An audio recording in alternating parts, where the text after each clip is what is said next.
Hello दोस्तों, स्वागत है आप सभी का एक बार फिर से हमारे भारतीय मानचित्र की क्लास में। आज की कक्षा में या आज की क्लास में हम बात करेंगे जो भारत के तटीय तट होते हैं, भारत के जो तटीय होते हैं उनको किस नाम से, किस क्षेत्र कह सकते हैं, किस नाम से जाना जाता है और कौन सा तट किस तरफ अवस्थित होता है, ऐसे तमाम बिंदुओं के बारे में जानेंगे।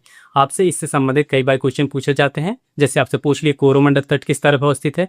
आपको कन्फ्यूजन रहता है कि पश्चिमी की तरफ अवस्थित है या पूर्व की तरफ अवस्थित है। इसी वजह से इन सभी समस्याओं को या कह सकते हैं उलझनों को दूर करने के लिए हम आपको एक ही कह सकते हैं एक ही चार्ट में आपको दे दिया जा रहा है कि इससे आपको आसानी से याद भी हो जाएगा और एक ही नज़र में अगर कभी भूल जाए तो एक ही नज़र में आपको याद भी हो जाए। इसी वजह से आज की कक्षा प्रारंभ करते हैं। देखिए आज की कक्षा क्या होता है, पश्चिमी तट लिखा गया है, इधर पूर्वी तट लिखा गया है। अब हम लोग जान लेते हैं कि पश्चिमी तट कहाँ से कहाँ तक इसका विस्तार होता है, कहाँ तक इसका फैलाव है, और इसी के साथ पूर्वी तट के भी बारे में ऐसे ही जानते रहेंगे। देखिए पश्चिमी तट की अगर बात की जाए तो इसका क्षेत्र जो होता है गुजरात से लेके कन्याकुमारी तट क्या होता है, पश्चिमी जो क्षेत्र होता है या कह सकते हैं जो पश्चिमी तट होता है, गुजरात से लेके कन्याकुमारी का जो क्षेत्र होता है वो पश्चिमी तट आता है। और इस पश्चिमी तट के अंतर्गत कौन कौन से तट आपके लिए महत्वपूर्ण होते हैं या एग्जाम में पूछे गए हैं, इनके बारे में भी जानेंगे। देखिए पहला तट जो होता है वो होता है काठियावाड़ तट। कौन सा होता है? काठियावाड़ तट। काठियावाड़ तट जो तट होता है वो कहाँ से किस राज्य तक इसका सीमा साझा करता है। काठियावाड़ से नाम से ही पता चलता है कि जो महात्मा गांधी थे ये काठियावाड़ से ही संबंध था, इनका जन्म वहीं हुआ था। इसी वजह से वे गुजरात से अवस्थित है। गुजरात से लेके महाराष्ट्र का जो क्षेत्र होता है ये आपका इतना क्षेत्र कह सकते हैं, ये होता है काठियावाड़ तट कहलाता है। क्या होता है? काठियावाड़ तट कहलाता है। उसके बाद दूसरा जो तट कहलाता है कोंकण तट कहलाता है। क्या है? कोंकण तट। कोंकण तट की अवस्थिति के बारे में जान लेते हैं कि जो कोंकण तट होता है इसकी अवस्थिति कहाँ है। ये गुजरात से लेके महाराष्ट्र तक। कहाँ? गुजरात से लेके महाराष्ट्र का जो क्षेत्र होता है वह कोंकण तट कहलाता है। क्या होता है? कोंकण तट कहलाता है। अगला जो हमारा तट होता है महत्वपूर्ण वो कनारी तट होता है या कन्नड़ तट होता है।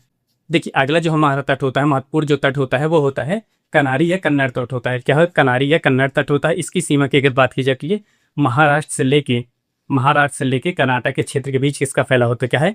महाराष्ट्र से लेके कर्नाटक के क्षेत्र के बीच का जो तट होता है उसको हम क्या कहते हैं? कनारी तट या कन्नड़ तट कहते हैं। क्या है? कनारी तट या कन्नड़ तट कहा जाता है। उसके बाद जो आखिरी जो तट होता है हमारा पश्चिम के क्षेत्र की तरफ, पश्चिमी तटीय मैदान होता है उसका जो आखिरी तट होता है वह मालाबार तट होता है। ये काफी महत्वपूर्ण बिंदु होता है। मालाबार तट से आपसे कई बार क्वेश्चन पूछा है किस तरफ अवस्थित होता है। जो मालाबार क्षेत्र होता है इसकी अवस्थिति की बात की जाए ये आपके कर्नाटक से लेके इसका केरल तक का ये क्षेत्र जो होता है, कर्नाटक से लेके केरल का जो क्षेत्र होता है वह मालाबार तट कहलाता है।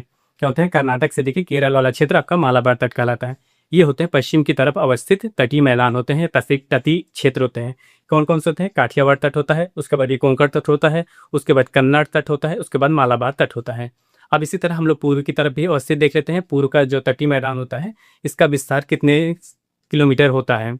अगर इसके विस्तार की बात की जाए ये विस्तार होता है पश्चिम बंगाल से लेकर तमिलनाडु तक अवस्थित होता है। क्या होता है? पश्चिम बंगाल से लेकर तमिलनाडु तक इसका विस्तार होता है जो पूर्वी तट कहलाता है। अब इस पूर्वी तट के अंतर्गत कौन से महत्वपूर्ण तट होते हैं जहां से आपसे एग्जाम में क्वेश्चन बने हैं। देखिए सबसे महत्वपूर्ण अगर पश्चिम बंगाल की बात की जाए, पश्चिम बंगाल से लेके उड़ीसा तक होता है। यहाँ तक? पश्चिम बंगाल से लेकर उड़ीसा तक होता है।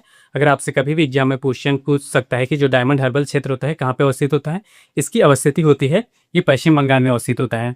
अब उसके बाद जो अगला होता है उत्कल तट या उत्तरी सरकार तट। उत्कल तट या उत्तरी सरकार की अगर बात की जाए तो ये उड़ीसा से लेके आंध्र प्रदेश तक होता है। कहाँ तक होता है? उड़ीसा से लेके आंध्र प्रदेश तक ये इसका विस्तार होता है। किसका होता है? उत्कल या उत्तरी सरकार तट कहते हैं या इसी को चक्रवाती तट भी कहा जाता है। अगला जो होता है हमारा रायलसीमा तट होता है। ये होता है आंध्र प्रदेश से लेके तमिलनाडु के क्षेत्र तक। क्या होता है? आंध्र प्रदेश से लेके तमिलनाडु का जो सीमा क्षेत्र होता है उसको हम कहते हैं रॉयल सीमा क्षेत्र। क्या होता है? रॉयल सीमा तट भी कहा जाता है। अगला जो हमारा होता है सबसे महत्वपूर्ण जो होता है कोरोमंडल तट होता है। क्या होता है? कोरोमंडल तट होता है। कोरोमंडल तट की अगर बात की जाए तो ये इसका विस्तार होता है आंध्र प्रदेश से लेके या जो कह सकते हैं जो तमिलनाडु का जो बॉर्डर होता है, आंध्र प्रदेश तमिलनाडु का जो बॉर्डर होता है वहाँ से लेके आपका जो केरल का क्षेत्र होता है, जहाँ तमिलनाडु और केरल का जो मिलन होता है वहीं पे यहाँ तक का ये क्षेत्र जो होता है कोरोमंडल तट कहलाता है। क्या होता है? यहाँ पे देखिए आंध्र प्रदेश और तमिलनाडु का ये बॉर्डर बनता है, यहाँ से लेके जो यहाँ तमिलनाडु और केरल का जो क्षेत्र होता है वह कोरोमंडल तट के अंतर्गत आता है। और इसकी अगर मालाबार की बात की जाए तो ये होता है जो आपका कर्नाटक से लेके आपका यहाँ जो केरल होता है और तमिलनाडु क्षेत्र होता है मिलन होता है, वहाँ पे ये मालाबार तट कहलाता है। ऐसे ही कह सकते हैं, ऐसे ही भारतीय मानचित्र से संबंधित महत्वपूर्ण बिंदुओं के लिए या महत्वपूर्ण फैक्ट के लिए आप हमारे चैनल को लाइक करें, शेयर करें, सब्सक्राइब करें। मिलते हैं ऐसे नेक्स्ट वीडियो में ऐसे ही इंटरेस्टिंग फैक्ट के साथ।